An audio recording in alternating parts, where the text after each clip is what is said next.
tahun-tahun 80-an itu masih door to door, Pak. Belum ini yang pertama, yang kedua kami belum mampu buat klinik. Oh, jadi waktu itu belum punya klinik ya. Tapi keterampilan sebagai bidan sudah Ibu miliki ya. Sudah. Jadi Ibu setiap hari datang ke rumah-rumah begitu. Iya. Iya. Ini menawarkan jasa atau dipanggil? Dipanggil. Dipanggil untuk datang ke rumah dan melakukan persalinan di sana. Iya, di rumah. Kalau Pak Marsuki waktu itu setelah Ibu tamat bidan, saya melanjutkan sekolah di Fakultas Kedokteran Universitas Kuala. Jadi Ibu cari uang, saya sekolah, Mas. enak ya. Iya. Terus kemudian apa betul waktu merintis rumah sakit itu dari 2 ruangan aja, 2 kamar? Benar, 9 tahun Ibu door to door, dari rumah ke rumah, yang kadang-kadang sampai 3 hari tidak ketemu saya. Ya saya pulang, beliau sudah di rumah orang, saya harus kuliah lagi. Dan kemudian ya kita putuskan waktu itu dengan uang yang sedikit, ya kita coba bangun satu ruko yang kamarnya 2 kamar waktu itu.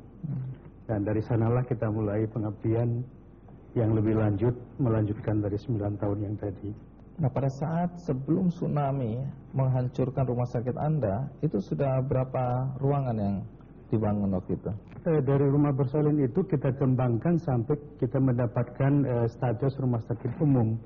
Dan waktu itu sudah 60 bed rumah sakit kita, dengan fasilitas yang 4 besar dan ditambah dengan 3 penunjang waktu itu. Berapa perawat dan berapa mungkin dokter yang ada di situ waktu itu? Pada saat terakhir menjelang tsunami itu sudah 100 perawat kita pekerjakan di sana. Boleh tahu apa yang terjadi pada keempat anak Anda ketika tsunami menghantam rumah Anda, kemudian merusakkan juga rumah sakit? Apa yang terjadi pada keempat anak Anda? Yang kami tahu dan mendapat informasi dari salah satu security yang selamat waktu itu,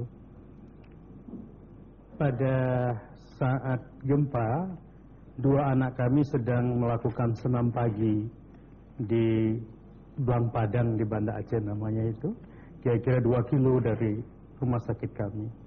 Nah, setelah gempa mereka kembali ke rumah karena ada 2 adiknya yang sedang berada di rumah. Waktu itu kami berdua tidak di lokasi.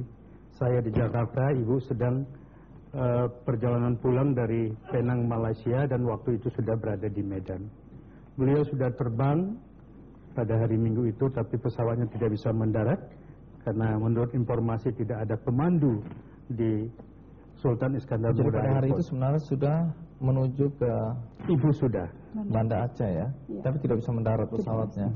Nah, informasi lebih lanjut, Mas Andi, saya mendapat gambaran bahwa anak-anak sudah berada di depan rumah sakit setelah gempa, dan anak saya yang tua yang pada waktu itu sudah mahasiswa Fakultas Kedokteran dengan adiknya itu ikut membantu menurunkan pasien-pasien yang ada di lantai 2 dan di lantai 1. Jadi itu beberapa saat setelah gempa ya? Benar, Mas. Jadi masih sempat menolong korban-korban yang pasien-pasien di lantai 2 dan 1 itu sudah dikumpulkan di depan rumah sakit dengan harapan untuk menenangkan. Setelah itu baru beberapa menit kemudian air bah datang. Setelah itu kami tidak tahu bagaimana prosesnya, Mas. Ini ada 5 anak di dalam foto ini. Jadi anak yang mana